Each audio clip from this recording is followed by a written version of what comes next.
ကဲလူတွေရဲ့တတိမထားမိတဲ့အဆင့်မှာပဲအချင်းချင်းဆက်သွယ်နေတဲ့လျောဝပါတာစကားတစ်ခုရှိရဆိုတာကိုစူးစမ်းကြည့်ကြရအောင်ဒီနေ့ဒီတိဆက်မှုမှာတော့ဆွဲဆောင်မှုနဲ့ပတ်သက်ပြီးကိုခန္ဓာကနေမတိစိတ်နဲ့ထုတ်လွှင့်နေတဲ့ဇီဝကမ္မဆိုင်ရာအချက်ပြမှု9ချက်ကိုဖော်ထုတ်ကြည့်ကြမှာပါဒီမှာအဓိကပြဿနာကဘာလဲဆိုတော့ဒီရေမျက်ကြီးအဆိုအရပါတော့လူအများစုကစကလုံးကြီးအဲ့ဒီ9%ပေါ်မှာပဲအာယုံစိုက်နေကြတာဒါပေမဲ့ဆက်သွယ်ရေးအဓိကအစိတ်ပိုင်းကြီးဖြစ်တဲ့63%အဲ့ဒါကဘာလဲအပြောအဆိုမဟုတ်တဲ့အချက်ပြမှုတွေပေါ့အဲ့ဒါတွေကိုတော့လုံးဝသတိမထားမိပဲလွဲချော်နေကြတယ်တဲ့ဒီအချက်ကိုပို့ပြီးတော့မြင်သာသွားအောင်ဒီ remit ကဥပမာတစ်ခုပေးထားတယ်စီဝါပေတာဆိုင်ကအချက်ပြမှုတွေကိုလစ်လူရှုတဲ့ဆိုတာကစစ်တူရင်ကစားပွဲမှာဒိုးဆက်သွားကစားနေလို့ပဲတဲ့ဆိုလိုတာကဒါဟာမဟာဗျူဟာပိုင်းအလျတော်တော်ကြီးကိုအားနေတဲ့အချက်တစ်ခုဖြစ်နေတယ်ဆိုတာကိုရှင်းရှင်းလင်းလင်းပြနေတာပဲဒီအချက်ပြမှုတွေရဲ့နောက်ွယ်ကအဓိကသဘောတရားကို covered signaling ဒါမှမဟုတ်မတိမသားအချက်ပြခြင်းလို့ခေါ်ပါတယ်ဒါကဘာလဲဆိုတော့ဆွဲဆောင်မှုကိုစကားလုံးနေနဲ့မပြောဘဲခန္ဓာကိုယ်နဲ့ဆက်သွယ်တဲ့စနစ်တစ်ခုကိုဘာလို့ဒီလိုလုပ်ရတာလဲဆိုတော့ဒါကငင်းလွတ်ရတဲ့အခြေအနေတစ်ခုကိုဖန်တီးပေးလို့ပဲရင်းမြစ်မှာရှင်းပြထားတာကတော့ဒါဟာအမျိုးသမီးတွေအတွက်ပေါ့ကိုယ့်ရဲ့စိတ်ဝင်စားမှုကိုလုံလုံခြုံခြုံနဲ့သတိပညာရှိရှိဖော်ပြနိုင်ဖို့အတွက်စင်ကေးပြောင်းလဲလာတဲ့လိုက်လျောညီထွေမှုတစ်ခုဖြစ်တယ်လို့ဆိုပါတယ်ဟုတ်ပြီဒါဆိုဒီအချက်ပြမှုတွေကိုမမှန်ကန်ကန်ဘလို့အထီးပေးဖော်ကြမလဲအရေးအကြီးဆုံးပထမဆုံးနေရာမှာတော့အစုဖွဲ့လိုက်လေ့လာခြင်း the clustering principle ပါပဲဒါကိုမှတ်ထားဖို့လိုပါတယ်အချက်ပြမှုတစ်ခုတည်းကတော့မတော်တဆန်ဖြစ်သွားနိုင်တယ်ဒါပေမဲ့3ခု4ခုလောက်စုပြီးတွေးလာပြီးဆိုရင်တော့အဲ့ဒါတိုက်ဆိုင်မှုမဟုတ်တော့ဘူးဒါဟာရှင်းရှင်းလင်းလင်းပုံစံတစ်ခုဖြစ်နေပြီဒီနေရာမှာကိုပို့ပြီးမှတ်မိလွယ်အောင်ဖဲသမားရဲ့ဥပမာကိုကြည့်လိုက်ရအောင်ကျွမ်းကျင်တဲ့ဖဲသမားတယောက်ကိုစဉ်းစားကြည့်သူကအမူအရာလေးတစ်ခုတည်းကိုကြည့်ပြီးသူ့ရဲ့ပိတ်ဆန်တွေအကုန်ပုံပြီးလောင်းမလား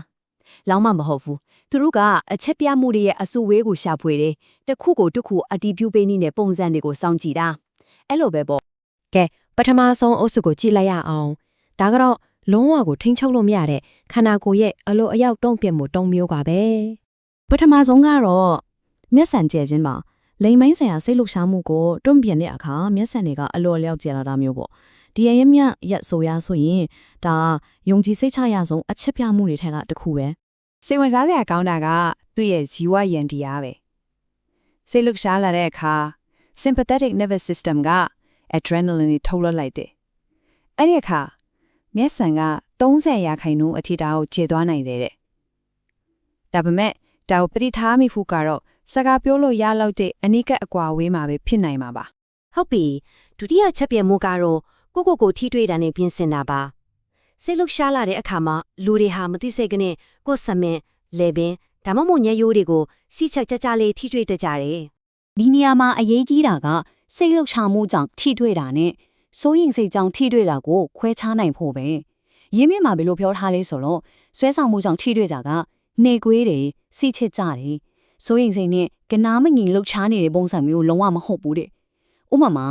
လက်ပြင်းလေးကိုငင်ငင်သာသာပွက်သက်ကြမျိုးဆံမင်ကိုလက်နဲ့ဖြည်းဖြည်းလေးထိုးဖွဲ့တာမျိုးပေါ့โอเคတတိယအလိုလျောက်အချက်ပြမှုဒါကတော့ကိုယ်ပိုင်နေရာကိုကျူးကျော်ခြင်းပါလူပိုင်းမှာမမြင်ရတဲ့ကိုယ်ပိုင်နေရာဝင်းဝိုင်း personal space ပေါ်ဖို့ဆိုတာရှိကြတယ်ဟုတ်ဒီမှာရှင်းရှင်းလင်းလင်းမြင်နိုင်တယ်လို့ပဲရင်းနှီးသူတွေတော့ပဲတည်တံ့ထိတဲ့ intimate zone က18လဲမှအောင်မှရှိရယ်ဆိုတော့ဆွဲဆောင်မှုရှိလာတဲ့အခါမှာလူတယောက်ဟာမတိစိတ်ကနေဒီနေရာထဲကိုထပ်ဖြည်းဖြည်းဝင်လာတတ်တယ်အကွာဝေးကိုနီးတဲ့ထက်နီးအောင်ရောက်လာတယ်လို့ဆိုပါတယ်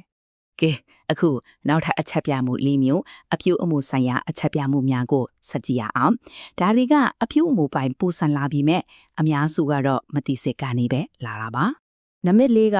အတန်နီအတန်ထားပြောင်းလဲသွားတာဒီမရင်ရှင်းပြချက်အရာဆိုရင်ဆွဲဆောင်မှုရှိလာတဲ့အခါ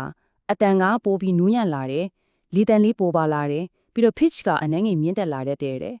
နံပါတ်5ဒါကစိတ်ဝင်စားမှုကောင်းတယ်သုံးပွင့်ဆိုင်အကြည့်ပါရင်းမြစ်ကဒါကိုလင်ပိုင်းဆိုင်ရာစိတ်ဝင်စားမှုရဲ့အတိုင်းရိုက်ဆုံးနဲ့အစွမ်းထက်ဆုံးအချက်ပြမှုတွေထက်ကတခုလိုတောင်တတ်မှတ်ထားတယ်ဒီပုံစံကတော့ရှင်းရှင်းလေးပဲမျက်လုံးကိုကြည့်တယ်ပြီးရင်အကြည့်ကနှုတ်ခမ်းစီကိုရောသွားတယ်ပြီးတော့မှမျက်လုံးစီကိုပြန်ယုံလာတာဒီယူရှင်းလက်အဆင့်3ဆင့်ကအတိစိတ်ရဲ့အောက်မှာရှိနေတဲ့စံတက်ကိုဖော်ပြနေတာပါပဲနံပါတ်6အချက်ပြမှုကတော့အရေးပြားညီမြန်လာတာပါ စိတ်လှုပ်ရှားမှုကြောင့်တွေးစီးစိတ်မှုတိုးလာပြီးတော့မျက်နှာလဲပင်ဒါမှမဟုတ်ရင်ပတ်မှာမြင်မြန်းလာတာကိုမြင်နိုင်ပါတယ်ဒါကိုထိန်းချုပ်ဖို့အခက်ခဲဆုံးအချက်ပြမှုတွေထဲကတစ်ခုလို့တောင်ဆိုကြတယ် နောက်ဆုံးနံပါတ်9ကတော့အတုခိုးချင်းမှာ mirroring pop ဒါကတခြားတစ်ယောက်ရဲ့ကိုဟန်နီထားအမူအရာလှုပ်ဆောင်ချက်တွေကိုမသိစိတ်ကနေလိုက်ပြီးတုပနေတာဒီလိုဖြစ်ရတာကကျွန်တော်တို့ဦးနှောက်ချက်က mirror neurons တွေကြောင့်ဖြစ်ပြီးဒါဟာတော်တော်လေးနက်ဆိုင်နဲ့မသိစိတ်ကစစ်သွဲမှုယန္တရားတစ်ခုဖြစ်ပါတယ် ကောင်းပြီဒီအချက်ပြတ်မှုခဏချက်လုံးကိုလေ့လာပြီးသွားပြီဆိုတော့အရေးကြီးဆုံးအပိုင်းကိုရောက်လာပြီဒီအသိပညာတွေကို theory စစ်မှပဲမထားပဲလက်တွေ့မှာဘယ်လိုအသုံးချမလဲ ဒါဆိုရင်ဒီတင်ဆက်မှုတစ်ခုလုံးကနေကျွန်တော်တို့ရယူနိုင်တဲ့အဓိကအနှစ်ချုပ်ကတကယ်တမ်းဘာဖြစ်မလဲ ရမင်းရဲ့ညီကုန်းချုပ်ကရှင်းရှင်းလေးပဲဒါပေမဲ့တော်တော်လေးအစွမ်းထက်တယ်လက်တွေ့မပါတဲ့အသိပညာဟာ theory ထက်ပဲဟုတ်တယ်မလားဆိုတော့ဒီအချက်ပြမှုတွေကိုသိရှိခြင်းရဲ့အဓိကရည်ရွယ်ချက်ကမေဒီယာမှုနဲ့သိချမှုစီကိုကူးပြောင်းဖို့ပါပဲဒီလိုပုံစံမျိုးတတိထားမိလာပြီဆိုရင်ယုံကြည်မှုရှိရှိနဲ့အတိတ်ပဲဖော်နိုင်လာမယ်ပြီးတော့အစမပြောခဲ့တဲ့မဟာဗျူဟာကြတဲ့အာသာချက်ကိုရရှိစေနိုင်မှာဖြစ်ပါတယ် ဒါကြောင့်နောက်ဆုံးမှာမှတ်ထားရမှာကဒါပါပဲပုံစံဒီကိုမှန်မှန်ကန်ကန်သိမြင်နိုင်ခြင်းဟာမရေရာမှုကနေတေချာမှုစီကိုကူးပြောင်းပေးတဲ့တရားတစ်စင်းပါပဲ